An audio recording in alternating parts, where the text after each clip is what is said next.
How to redeem Samsung Rewards points. The first things first is you must join Samsung Rewards or you must log in or sign up to Samsung account. Now, you can easily register with your Samsung account to start earning on your purchases, which is gonna be your accumulation points. And your points is gonna be categorized for silver, gold, platinum, and VIP advantages.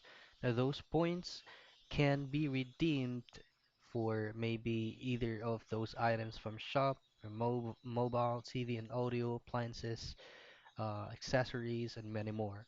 Now, for you to be able to redeem those points, all you have to do again is to make a Samsung account first.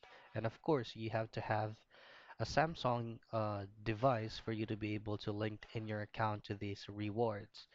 Now, once you're fully logged into your account, you can easily track on how many points you already accumulated on your account right here. So if you clicked on this icon right here, you will be automatically be routed to your current balance or your current points.